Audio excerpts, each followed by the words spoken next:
Hello viewers, maths for নিক চ্যানেলে সবাইকে স্বাগত। আজকে আমরা বৃত্তের স্পর্শক অঙ্কন করা শিখব। বৃত্তের স্পর্শক অঙ্কন করা শিখব। তাহলে স্পর্শক সম্বন্ধে আগে জানতে হবে স্পর্শক কি জিনিস। তার আগে আমরা জানি বৃত্ত কি জিনিস। কোনো একটা বিন্দুকে কেন্দ্র করে একটা বিন্দু এমন ভাবে যদি চলমান হয় যাতে চলমান বিন্দুর দূরত্ব ও নির্দিষ্ট বিন্দুর দূরত্ব থেকে সবসময় একই থাকে, তাহলে চলমান বিন্দু যে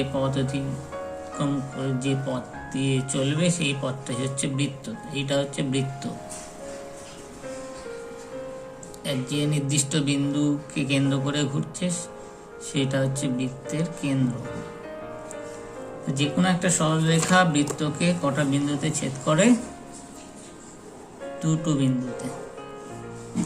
এবার যদি সরলরেখার একটা প্রান্ত ফিক্সড রেখে এই সরলরেখাটাকে এইদিকে ঘোরানো যায়, তাহলে দুটো বিন্দুতে ছেদ করবে। আরো যদি মুভ করি তাহলেও দেখা যাচ্ছে দুটো বিন্দুতে ছেদ করবে। এমন একটা সময় আসবে যখন দেখা যাবে এই সরলরেখাটা বৃত্তের সাথে সরলরেখার স্পর্শবিন্দুর সংখ্যা একটাই। তখন এই সরলরেখাটাকে বলবো বৃত্তের স্পর্শক।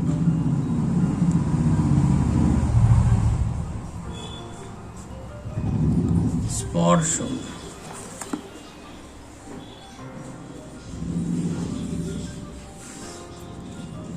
এই সরলরেখাটা হলো বৃত্তের স্পর্শক। তাহলে বৃত্তের উপর কোনো বিন্দুতে কটা স্পর্শক হবে? একটাই স্পর্শক হবে। বৃত্তের উপর বিন্দুর সংখ্যা কতটা? অসংখ্য। তাহলে বৃত্তের উপর স্পর্শকের সংখ্যা হবে অসংখ্য। এবার বাইরের কোনো বিন্দু থেকে যদি বৃত্তে আমি স্পর্শক আঁকতে চাই, এই সরলরেখা আঁকলাম, এটা স্পর্শক হবে? হবে না। কখন স্পর্শক হবে? এই সরলরেখা আর বৃত্তের সাথে স্পর্শ বিন্দুর সংখ্যা বা ছেদ বিন্দুর সংখ্যা একটাই। এই একটা হবে আর এই একটা। তাহলে বহিস্থ বিন্দু থেকে বৃত্তের উপর স্পর্শকের সংখ্যা কটা? দুটো। আর বৃত্তের উপর কোনো বিন্দুতে স্পর্শকের সংখ্যা কটা? একটা। তাহলে আজ আমরা এই দুটো স্পর্শকই অঙ্কন করা শিখব। বৃত্তের উপর কোনো বিন্দু থেকে বৃত্তের উপর স্পর্শক, আর বৃত্তের বাইরের কোনো বিন্দু থেকে বৃত্তের উপর একটা বা দুটো স্পর্শক অঙ্কন করা শিখব। তো এইটা আঁকতে গেলে কোন জিনিসটা আমাদের কাজে লাগবে? আমাদের জানা আছে বৃত্তে স্পর্শবিন্দুর সাথে বৃত্তের কেন্দ্র যদি যোগ করি, বৃত্তের স্পর্শকের স্পর্শবিন্দুর সাথে বৃত্তের কেন্দ্র যদি যোগ করি, তাহলে স্পর্শকের সাথে ব্যাসার্ধের যে কোণ হবে সেই কোণটা 90 ডিগ্রি হয় সবসময়। এই প্রিন্সিপালটা, এই নীতিটাকে কাজে লাগিয়ে স্পর্শক আঁকবো। আর যখন বহিস্থ বিন্দু থেকে আঁকবো তখন কোনটা কাজে লাগাবো? অর্ধবৃত্তস্থ কোণ, সমকোণটা কাজে লাগাতে লাগবে। এই বৃত্ত আমরা জানি বৃত্তের বৃত্তের ব্যাস, অর্ধবৃত্তের উপর কোনো বিন্দু যদি যোগ করি তাহলে এই কোণটা হবে সমকোণ। এইটা কাজে লাগিয়ে বৃত্তের বহিস্থ বিন্দু থেকে দুটো স্পর্শক অঙ্কন করব। আর ব্যাসার্ধের সাথে স্পর্শকের কোণের মান 90 ডিগ্রি, এটা কাজে লাগিয়ে বৃত্তের উপর স্পর্শক অঙ্কন করা শিখব। বসে দেখি 17-র 1 নম্বর অঙ্ক। 3.2 সেন্টিমিটার দৈর্ঘ্যের ব্যাসার্ধের একটি বৃত্ত অঙ্কন করতে হবে। ওই বৃত্তের উপর অবস্থিত যে কোনো বিন্দুতে স্পর্শক অঙ্কন করতে হবে।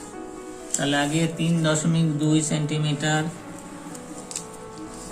মাপ নিয়ে নিই।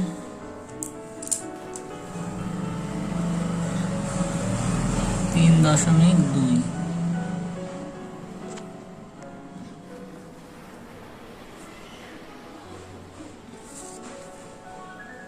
0 3.2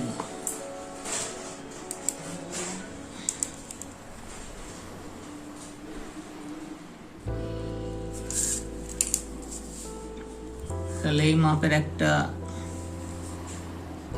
বৃত্ত আঁকবো এই ব্যাসার্ধ নিয়ে।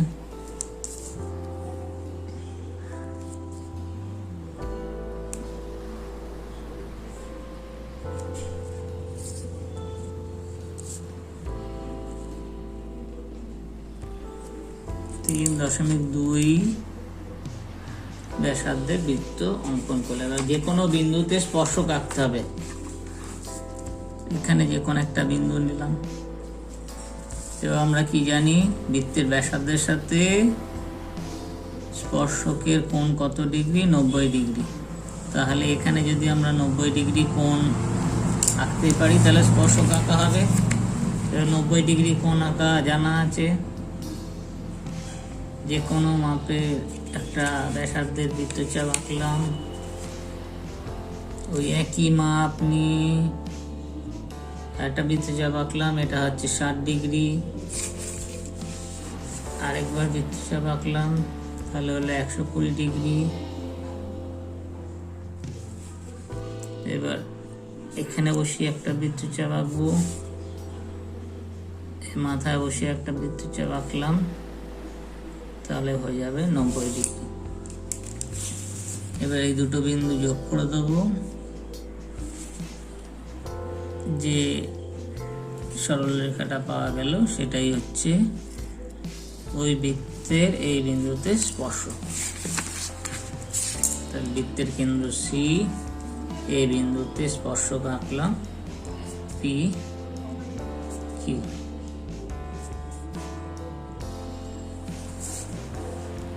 পি কিউ হলো এ বিন্দুগামী স্পর্শক।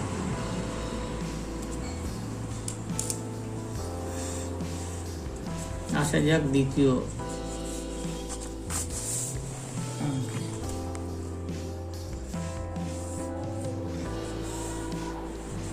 3 নম্বর অঙ্ক।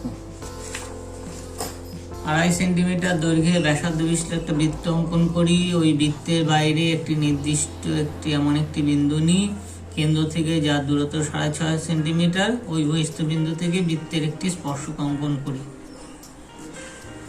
স্কেলের সাহায্যে ওই স্পর্শকের দৈর্ঘ্য নির্ণয় করি। তাহলে কত কত আগে নিয়ে নেব। 2.5 সেন্টিমিটার আর 6.5 সেন্টিমিটার।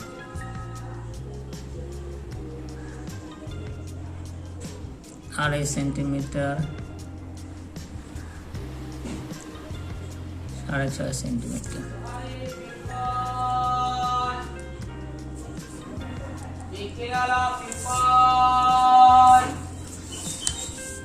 যে কোনো বড় মাপের সরলরেখা নিয়ে নিই।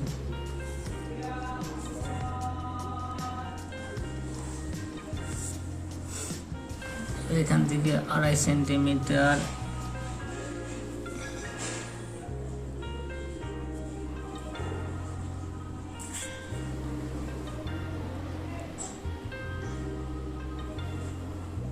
আর 6.5 সেন্টিমিটার নিতে হবে।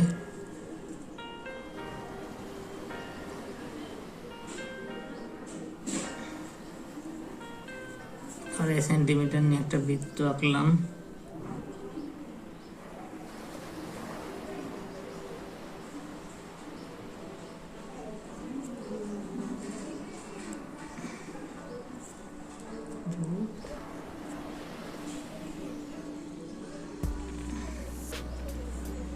বৃত্তের কেন্দ্র এটা। এবার কেন্দ্র থেকে 6.5 সেন্টিমিটার নিয়ে নেব।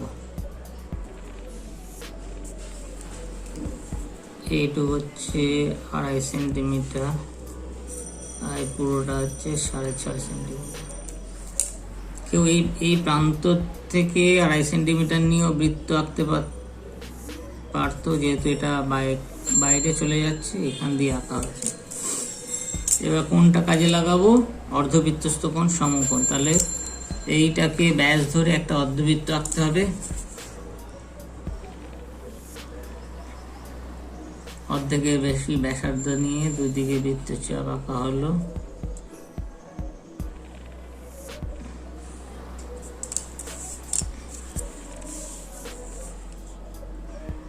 পুরো সরলরেখা টানতে লাগবে না, যেহেতু মধ্যবিন্দু দরকার। মধ্যবিন্দুটাই নিয়ে নিলাম। এবার অর্ধবৃত্ত আঁকা হচ্ছে।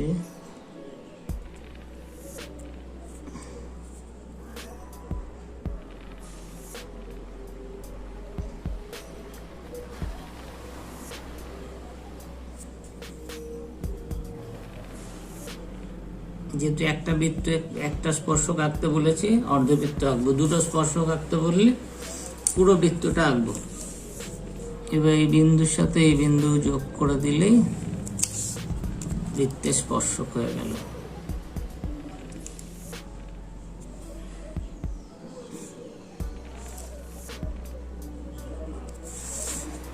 বহিস্থ পি বিন্দু থেকে সি কেন্দ্রের বৃত্তের একটা স্পর্শক হলো পি কিউ। কেন হলো স্পর্শক? এই যে ব্যাসার্ধটা যদি আমি যোগ করি,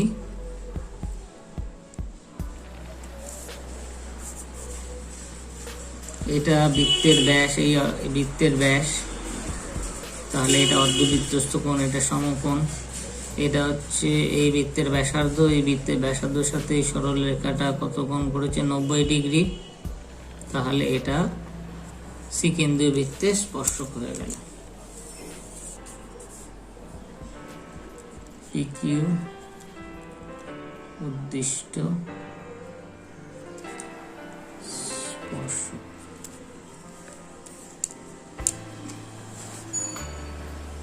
স্পর্শকের দূরত্ব বার করতে বলেছে, স্কেল দিয়ে মেপে স্পর্শকের দূরত্ব বার করব। কোনটা দূরত্ব? এখান থেকে এই পর্যন্ত।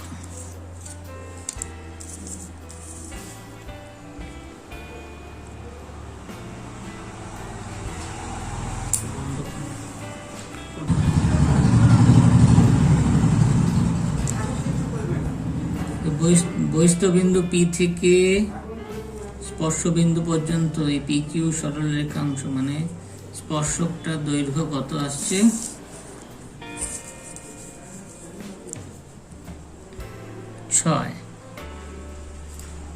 6 সেন্টিমিটার। এটা পিথাগোরাসের উপপাদ্য দিয়েও বার করা যায়, যেহেতু এটা সমকোণী ত্রিভুজ। তাহলে আমরা লিখতে পারি কিউসির বর্গ প্লাস পিকিউ এর বর্গ সমান সমান পিসির বর্গ। কিউসি হচ্ছে 2.5 সেন্টিমিটার, 2.5 এর বর্গ। পিকিউ তো বার করতে হবে, পিসি হচ্ছে 6.5 সেন্টিমিটার। তাহলে পিকিউ স্কোয়ার হচ্ছে 6.5 সেন্টিমিটার মাইনাস 2.5 সেন্টিমিটার। এটা এ স্কোয়ার মাইনাস বি স্কোয়ারের সূত্র বসাই, এ প্লাস বি ইন্টু এ মাইনাস বি। কোন সূত্র বসলো? এ square minus B square, A plus B A minus B. ক্যালকুলেশনের সুবিধা। আর যাদের সূত্র মুখস্থ নেই তারা গুণ করে এমনি বিয়োগ করলেই হবে। 6 8 আর 9, এটা হচ্ছে 6 থেকে 2 4, তাহলে 36। 6 এর বর্গ, তাহলে পি কিউ কত পেলাম? 6। আর স্কেল দিয়ে মেপেও কত দেখা গেল? 6।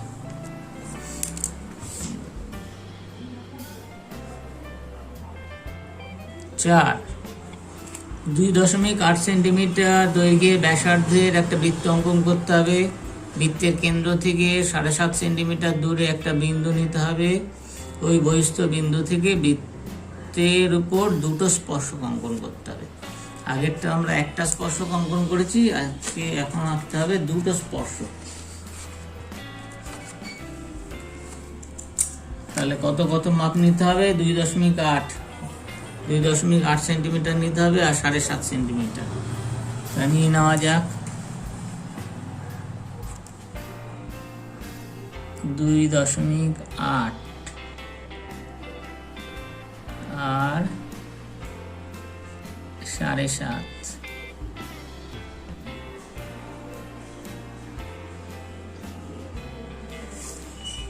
2.8 7.5।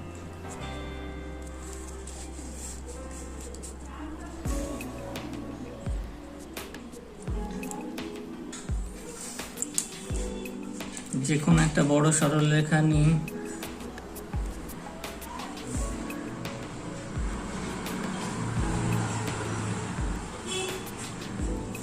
এখান থেকে 2.8 ব্যাসার্ধের বৃত্তচাপ নিয়ে ব্যাসার্ধে 2.8 ব্যাসার্ধের একটা বৃত্ত আঁকা যাক।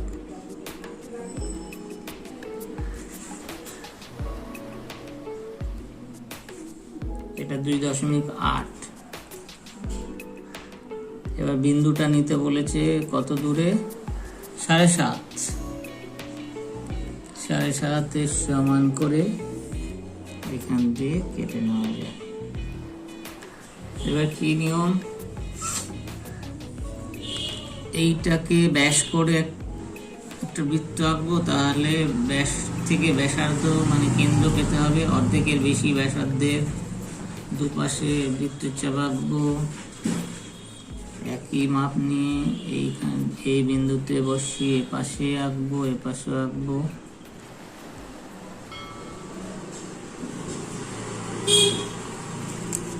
এবার এটা যোগ করলেই কেন্দ্র পেয়ে যাব। পুরো যোগ করতে লাগবে না, যেহেতু আমাদের কেন্দ্রটা দরকার। কেন্দ্রটা দাগ দিলেই হবে, এটা না দিলেও চলবে, এই কেন্দ্রটা দরকার। এবার যেহেতু দুটো স্পর্শক আঁকতে বলেছে, পুরো বৃত্ত আঁকবো।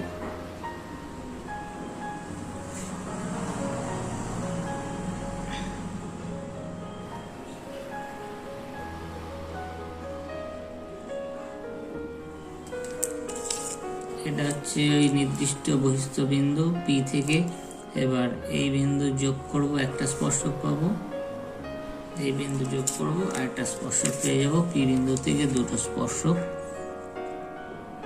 বহিস্থ বিন্দু পি থেকে বৃত্তের উপর দুটো স্পর্শক পেয়ে গেলাম।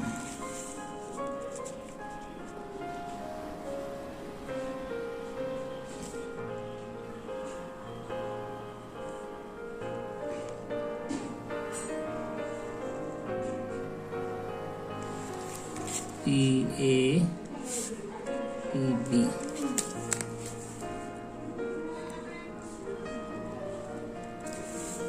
এটা অর্ধবৃত্তস্থ কোণ, এটা অর্ধবৃত্তস্থ কোণ সমকোণ, তার জন্য এটা স্পর্শক হচ্ছে। এটা সি কেন্দ্র। আচ্ছা, যেগুলো যেগুলো লেগেছে এমনি নাম দিয়ে দিলেই হয়ে যাবে। D E F x. PA ও PB নির্দিষ্ট দুটি স্পর্শক।